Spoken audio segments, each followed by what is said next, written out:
I need to share with you, because we're going to talk about the business of healthy, active living. What are the possibilities if we secure our own mask first? Turn to your neighbor and say, I hope she didn't steal that. Dr. Joanne Owens-Nosler is an expert on health and fitness who speaks nationwide about the benefits of being active. What are the possibilities if we could get this country moving? We have an energy crisis, and it's mostly because we can't stay with it long enough. We get tired. She's been described as the past president of everything, from corporate boards to fitness initiatives statewide and nationally.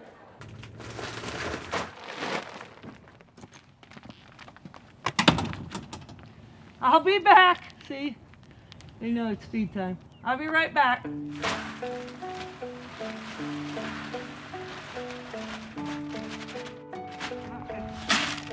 Here you go.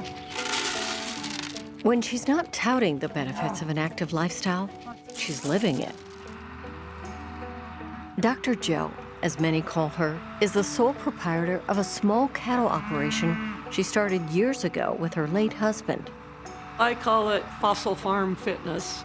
Once you reach the decade mark of 70s and beyond. Hey girl, there's your baby in there. What are you doing, little? Look at you. Yeah, I'm not gonna touch her. She's fine. I will not touch your baby. I know. She's just fine. You're doing a great job of being a mama. Like I have a ladder that I need to get into the hayloft. So you go out, in the morning and you can climb up and down that 10 times. You just, agility, balance, strength, all of those things are good. So carrying the 40-pound feed bags, the other day needed to lift that 60-pound calf. I try to figure out every day how I add additional physical activity in my day. Jo long ago realized what made her move helped her think. Growing up on a ranch in Wyoming, she did everything her brother did. She rode horses, bulls, even won a national championship in cow riding at the age of 12. But at school and elsewhere, the opportunities were more limited. I'd go home and talk with my mom, and I'd say things like, do you think there's ever a chance that girls can play basketball and people will show up and watch them and they might have a real coach? We could not do anything in like the gymnasium if there were boys practicing. By the time Jo was teaching and coaching at the high school level, not much had changed on the field or in the workplace.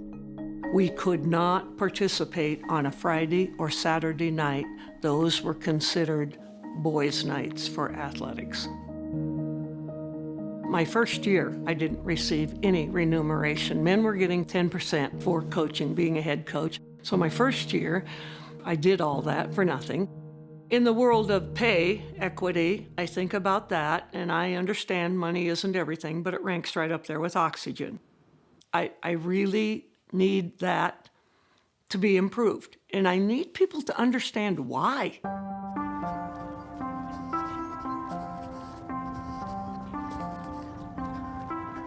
These days, Jo still makes exercise a priority every day.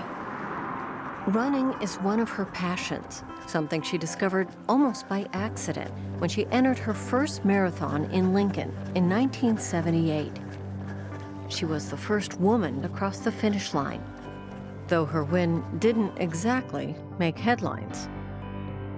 I believe it's something like female finishes in the top 15, and it was a male runner who ran with his female dog.